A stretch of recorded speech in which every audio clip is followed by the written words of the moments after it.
अरे गोरी, जल्दी से मुझे पानी दो। ये क्या बना दिया तुमने? गोरी तो बहुत ही खूबसूरत है। अगर मेरी उससे शादी हो जाए तो मेरी तो जिंदगी में मजे ही मजे। कहानी शुरू होती है एक हरे भरे जंगल से, जहाँ चारों ओर पेड़ पौधे हैं। इसी गांव में एक बड़ी प्यारी चिड़िया गोरी कौवी रहती थी, जो अपनी सुंदरता और सादगी के लिए बहुत मशहूर थी। गांव के सभी जानवर उससे दोस्ती करना चाहते थे।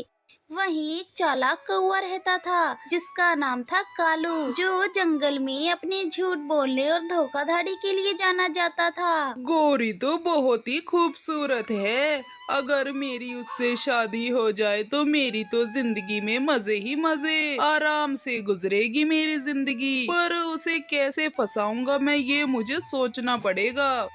कालू ने गोरी को अपने जाल में फंसाने की योजना बनाई। उसने गोरी के सामने खुद को एक सीधा साधा शरीफ कौवा दिखाने का नाटक किया। गोरी, तुम कितनी प्यारी हो। तुम जैसा प्यारा तो इस जंगल में कोई है ही नहीं। तुमसे मिलकर तो मेरा दिल बहुत खुश हो जाता है। मैं तुमसे बहुत प्यार करता हूँ और तुम्हारे बिना जी नहीं सकता। गोरी गोरी, मैं बहुत ही सरल और ईमानदार हूँ। मैं किसी भी बुरी आदत से दूर रहता हूँ। ना तो शराब पीता हूँ, ना सिगरेट पीता हूँ। मेरा बस एक ही सपना है कि एक दिन मैं तुमसे शादी कर सकूं और तुम्हें दुनिया की सारी खुशियां दे सकूं। गोरी, तुम मेरे साथ बहुत खुश रहोगी। मेरी बात मानो, मेरे से शादी कर लो। गोरी कौवी कालू की बातों में आ जाती है और सोचने लगती है कि शायद कालू कौवा सच में बहुत अच्छा है।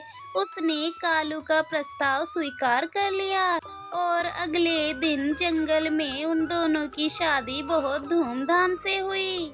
कालू कौवा गोरी कौवी को मुंह दिखाई में एक सुंदर सा बैग देता है, जिसे देखकर गोरी तो बस खुश ही हो जाती है। अरे वाह कालू जी, ये बैग तो मैं बहुत पसंद करती थी। आपको कैसे पता चला कि मुझे ये बैग चाहिए था? गोरी, मैं तुमसे प्यार करता हूँ। मुझे वो सब पता है जो तुम्हें चाहिए।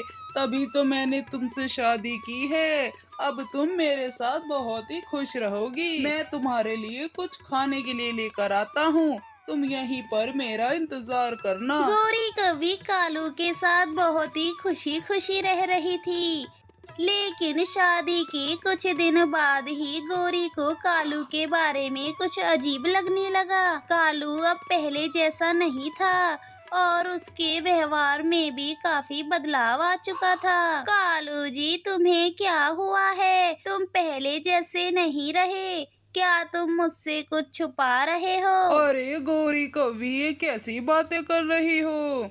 ऐसा कुछ भी नहीं है। मैं तो बस थोड़ा काम में व्यस्त हूँ, इसलिए शायद तुम्हें ऐसा लग रहा हो। लेकिन मैं तुमसे बहुत ही प्यार करता हूँ। गोरी को कालू की बातों पर भरोसा नहीं हुआ, लेकिन उसने कुछ दिन और इंतजार करने का फैसला किया।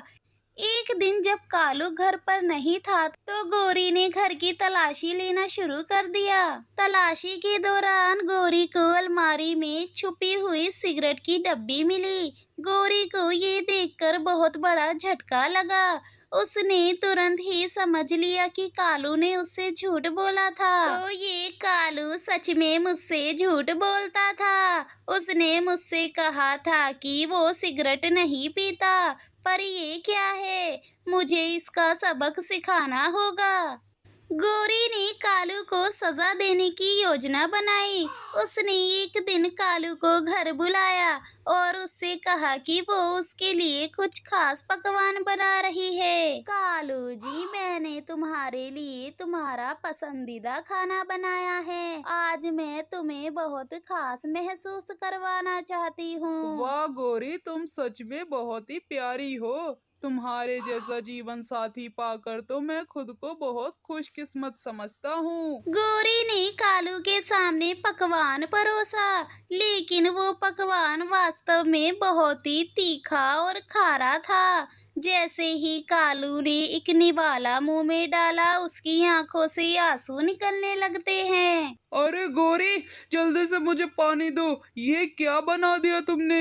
ये खाना इतना तीखा क्यों है? जल्दी से पानी लेकर आओ। कालू, जैसे तुमने मुझसे सिगरेट पीने के बारे में झूठ बोला, वैसे ही मैंने तुम्हारे लिए ये तीखा खाना बनाया है। अगर तुमने मुझसे ईमानदारी से सब कुछ बताया होता तो आज शायद ये दिन नहीं आता। गौरी, मुझे माफ कर दो। मैंने तुमसे झूठ बोलकर बहुत बड़ी गलती की। मैं अब से कभी भी तुमसे कुछ भी नहीं छुपाऊंगा। कालू, शादी विश्वास पर आधारित होती है। अगर तुमने मुझसे झूठ बोला है तो इसका मतलब है कि तुमने मेरे विश्वास को ही तोड़ा है।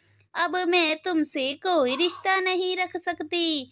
तुमने मेरे दिल को बहुत चोट पहुंचाई है। कालू के झूठ बोलने का भांडा अब फूट चुका था।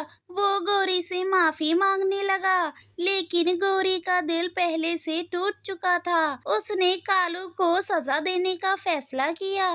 गौरी ने जंगल के सभी जानवरों को बुलाया और कालू का झूठ सबके सामने लेकर आई। गांव वालों, कालू ने मुझसे झूठ बोलकर शादी की और मुझे धोखे में रखा। ऐसे लोगों को सजा मिलनी ही चाहिए ताकि कोई और इस तरह झूठ ना बोल सके। गांव के सभी जानवरों ने गौरी की बातों का समर्थन किया और कालू को गांव से निकालने का फैसला किया।